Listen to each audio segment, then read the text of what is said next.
Assalamualaikum warahmatullahi wabarakatuh. Perkenalkan, nama saya Alifia Syanur Salima dengan NIM 1901941. Apa kabar kalian semua? Nggak kerasa ya udah hampir 4 bulan kita belajar dan bekerja dari rumah. Ngomong-ngomong, gimana sih perkembangan COVID-19 di Indonesia? Tapi sebelumnya, kalian tahu nggak sih apa itu COVID-19? COVID-19 adalah penyakit menular yang disebabkan oleh jenis coronavirus yang baru ditemukan. Virus baru dan penyakit yang disebabkan ini tidak dikenal sebelumnya. Awal mula wabah ini ditemukan di Wuhan, Tiongkok akhir tahun 2019, tepatnya bulan Desember. COVID-19 ini sekarang menjadi sebuah pandemi yang terjadi di banyak negara di seluruh dunia. Nah, sebelumnya kita cari tahu dulu yuk apa itu coronavirus. Coronavirus adalah suatu kelompok virus yang dapat menyebabkan penyakit pada hewan atau manusia. Beberapa jenis coronavirus diketahui menyebabkan infeksi saluran nafas pada manusia, mulai dari batuk, pilek, hingga yang lebih serius seperti Middle East Respiratory Syndrome atau MERS dan Severe Acute Respiratory Syndrome atau SARS. Karena virus ini telah mewabah di banyak negara, salah satunya adalah negara Indonesia, sudah seharusnya kita mengetahui apa saja gejala yang ditimbulkan ketika seseorang terpapar oleh COVID-19. Dan berikut adalah gejala-gejala yang ditimbulkan ketika seseorang terpapar oleh COVID-19. Gejala-gejala COVID-19 yang paling umum adalah demam, batuk kering, dan rasa lelah. Gejala lainnya yang lebih jarang dan mungkin dialami beberapa pasien meliputi rasa nyeri dan sakit, hidung tersumbat, sakit kepala, konjungtivitis, sakit tenggorokan, diare, kehilangan indera rasa atau penciuman, ruam pada kulit, atau perubahan warna jari tangan atau kaki. Gejala-gejala yang dialami biasanya bersifat ringan dan muncul secara bertahap. Beberapa orang menjadi terinfeksi tetapi hanya memiliki gejala ringan. Lalu, apa yang harus kita lakukan jika kita memiliki gejala COVID-19 dan kapan kita harus mencari pertolongan medis? Jika kita mengalami gejala ringan seperti batuk ringan atau demam ringan, secara umum tidak perlu mencari pertolongan medis.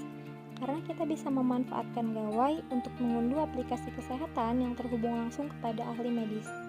Tetap di rumah, isolasi diri, dan pantau gejala kita dan selalu ikuti panduan nasional tentang isolasi mandiri. Saat kita pergi ke fasilitas kesehatan, kenakan masker, jaga jarak setidaknya 1 meter dari orang lain, dan jangan menyentuh permukaan benda dengan tangan. Jika yang sakit adalah anak, bantu anak untuk mematuhi nasihat ini. COVID-19 ini dapat menyebar melalui percikan-percikan dari hidung atau mulut yang keluar saat orang yang terinfeksi COVID-19 batuk, bersin, ataupun bicara. Percikan-percikan ini relatif berat, perjalanannya tidak jauh, dan jatuh ke tanah dengan cepat. Orang dapat terinfeksi COVID-19 jika menghirup percikan orang yang terinfeksi virus ini. Oleh karena itu, orang dapat tertular COVID-19 dari orang lain yang terinfeksi virus ini. COVID-19 ini dapat menular dari orang yang hanya bergejala ringan seperti batuk ringan tetapi merasa sehat. Tidak semua orang yang terpapar COVID-19 memiliki gejala yang terlihat. Beberapa laporan bahkan menunjukkan bahwa orang tanpa gejala dapat menularkan virus ini, namun belum diketahui seberapa sering penularan dengan cara tersebut terjadi. Adapun beberapa cara yang dapat kita lakukan supaya kita tidak tertular ataupun terpapar oleh COVID-19. Yang pertama adalah physical distancing. Physical distancing sangat perlu untuk memerangi pandemi COVID-19, khususnya selama belum ada vaksin yang berhasil ditemukan seperti saat ini. Kita harus melakukan segala upaya untuk sebisa mungkin menjaga jarak secara fisik untuk melindungi diri dan orang lain dari infeksi virus corona. Yang kedua adalah masker.